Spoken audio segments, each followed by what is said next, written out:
परमात्मा श्री राधा कृष्ण के चरणारविंदों में शतकोटि नमन बंदन करते हुए मित्रों को, जिज्ञासुओं को, धर्म प्रेमियों को, ज्योतिष विज्ञान प्रेमियों को हर हर महादेव बम बम भोले नमः शिवाय।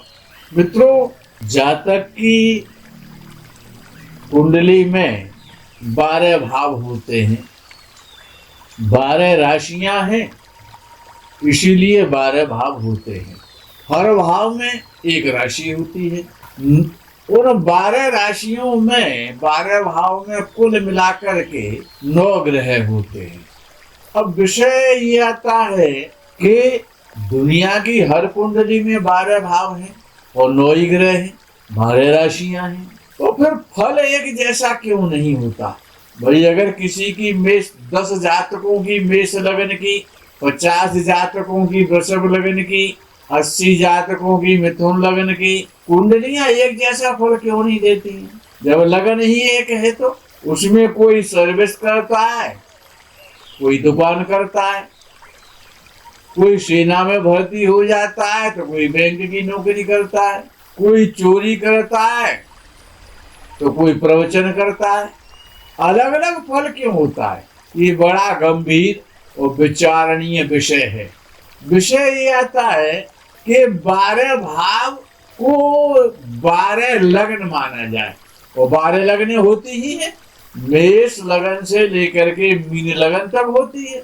और जिस प्रकार से व्यक्ति के विषय में यदि आपको विचार करना है कि व्यक्ति कैसा होगा, जीवन और कैरियर इसका कैसा होगा, तो लग्न भाव महत्वपूर्ण है। पहला भाव जिसे लग्न कहा जाता है, यदि लग्न का स्वामी, आज बड़ी महत्वपूर्ण चर्चा है कि लग्न का स्वामी लग्नेश अपने भाव से 5वें भाव में जब बैठेगा तो अच्छा फल देगा, और यदि वही लग्नेश भाग्य स्थान में बैठेगा तो और ज्यादा अच्छा फल देगा, और वही लग्नेश यदि लगन में बैठेगा, लगन का स्वामी लगन में बैठेगा तो सर्वोत्तम फल देगा।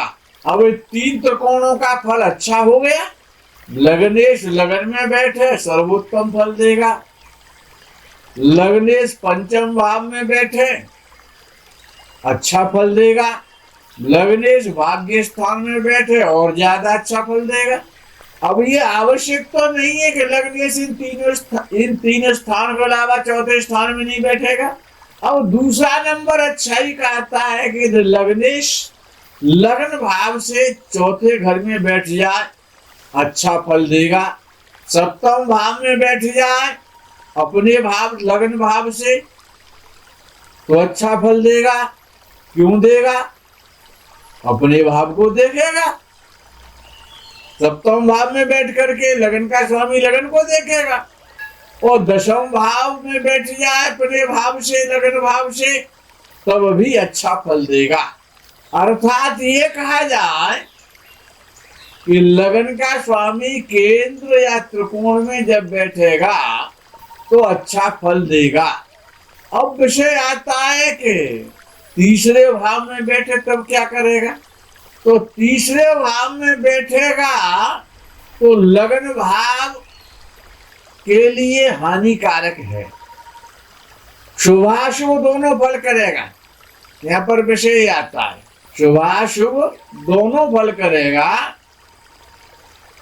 और तीसरे भाव से लगन भाव 11वां भाव है, तो एक प्रकार से अच्छा होगा, एक प्रकार से बुरा भी होगा। स्वास्थ्य के लिए अच्छा नहीं होगा। और वही लग्नेश यदि 11वें भाव में बैठेगा तो लगन के लिए बहुत अच्छा हो जाएगा। 2 प्रकार है ये। लगन का स्वामी जब लगन से तीसरे भाव में बैठेगा तो लगन के लिए खराब परिणाम देगा, अच्छा फल नहीं देगा, याद रखो। और यदि वही लग्नेश लगन से 11वें भाव में बैठेगा तो बहुत अच्छा फल देगा, बहुत शुभ फल देगा। अब विषय आ जाता है कि दूसरा भाव लगने से तो दूसरे भाव में बैठेगा तो बहुत अच्छा फल देगा धन के लिए। अब विषय आता है कि छठवां भाव और आठवां भाव और 12वां भाव, ये तो लगन का स्वामी छठवें, आठवें या 12वें भाव में बैठेगा, अशुभ फल ही देगा, कभी शुभ फल दे ही नहीं सकता। चाहे वो शुभ ग्रह हो, चाहे वह पाप ग्रह हो, शुभ और पाप दोनों के लिए फल है। अच्छा, किसी व्यक्ति का संतान का प्रश्न है, संतान के विषय में वो जानना चाहता है, तो संतान भाव, सपोज करो किसी का कुंभ लग्न है और कुंभ लग्न वाले के यहाँ संतान की प्रॉब्लम हो रही है, संतान नहीं हो रही है। अब वो जानना चाहता है, या संतान होने की स्थिति है तो वो जानना चाहता है मेरी संतान कैसी होगी, या संतान पैदा हो चुकी है, छोटी है, तो वो जानना चाहता है कि मुझे संतान का सुख मिलेगा या नहीं मिलेगा। तो अब आपको कुंभ लग्न वाले व्यक्ति को आंसर देना है, उसको संतुष्ट करना है ज्योतिषीय सूत्र के आधार पर। संतुष्ट का मतलब ये नहीं है कि आप उसे झूठ बोल दें, जो ज्योतिष शास्त्र कहता है वही आपको कहना है। जो पहला सूत्र आपको लगन वाला दिया गया है, इसी सूत्र पर कायम रहेंगे। अब विषय आता है कि लगन का स्वामी, अब पंचम भाव को लगन मानना है आपको, क्योंकि संतान का प्रश्न है, तो पंचम भाव को लगन मान लीजिए आप, अर्थात मिथुन लगन की कुंडली बना दीजिए, और जैसे ग्रह हैं कुंडली में कुंभ लगन वाली में, वैसे ही उन राशियों में ग्रह भर दीजिएगा। और देखना ये है कि जो मिथुन लगन बन के तैयार हुआ संतान के प्रश्न का उत्तर देने के लिए, और मिथुन लगन का स्वामी बुध है, तो उस पंचम भाव का स्वामी अर्थात मिथुन लगन का स्वामी यदि लग्न भाव से और भाग्य स्थान में बैठेगा, यानी पंचम भाव में बैठे, सप्तम भाव में बैठे मिथुन लगन से, क्योंकि कुंभ लगन वालों के लिए पंचम भाव में मिथुन राशि आती है, तो मिथुन लगन को मान करके फलादेश आपको बोलना है। अर्थात उस मिथुन लगन का स्वामी कुंभ लगन में संतान का प्रश्न के लिए मिथुन लगन बनाइए, उसको लगन भाव मान करके फलादेश करना है। या ऐसे कह दीजिए कि पंचम भाव से पंचम भाव का स्वामी पंचम भाव में बैठे, बहुत अच्छा है। पंचम भाव से पंचम भाव में बैठे, पंचम भाव से पंचम भाव में बैठे, अर्थात लग्न से 9वें भाव में बैठे, बहुत अच्छा है।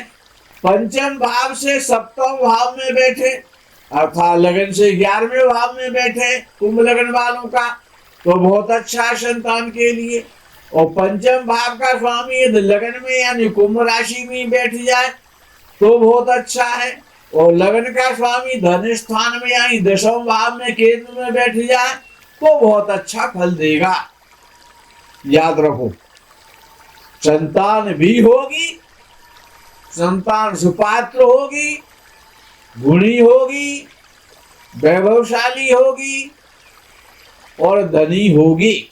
अब विचार कीजिए कि लगन का स्वामी यानी पंचम भाव का स्वामी कुंभ लगन वालों के लिए प्रश्न वही चल रहा है, तो पंचम भाव का स्वामी यदि सप्तम भाव में बैठ गया, लगन से सप्तम भाव में, पंचम भाव से तीसरे भाव में, तो संतान होने में प्रॉब्लम आएगी, संतान से परेशानी आएगी, संतान चिंता देने वाली होगी।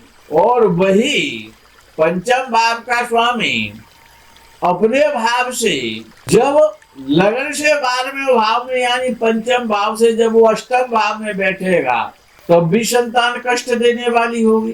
किसी भी भाव का यदि आपको विचार करना है, भाग्य भाव का विचार करना है, चौथे भाव का विचार करना है, सप्तम भाव का विचार करना है, जिस भाव का विचार करना है उस भाव के भावेश को सबसे पहले देखना है। दृष्टि भाव में बैठे हुए ग्रहों की दृष्टि तो बात का विषय है। सबसे पहले भाव का भावेश जो लगन का स्वामी है और आयु का विषय है तो अष्टम भाव को देखेंगे। अष्टम भाव को लगन मान करके फलादेश करेंगे। ये तो धन भाव का विषय है तो दूसरे भाव को लगन मान करके धनेश को देखना पड़ेगा। कर्म क्षेत्र का विषय है तो कर्म का जो स्वामी है दसम भाव के स्वामी को लगन मान करके फलादेश करना पड़ेगा। दसम भाव का स्वामी अपने भाव से दशम में बैठा है या केंद्र या त्रिकोण में बैठा है तो अच्छा फल देगा, अन्य भावों में खराब फल देगा। ये सबसे मूलभूत सिद्धांत है। मित्रों, आज के प्रकरण को यही विराम करते हैं। आगे के प्रकरण का आप इंतजार करें। तब तक के लिए हर हर महादेव, बम बम भोले, नमः शिवाय। जय गो माता।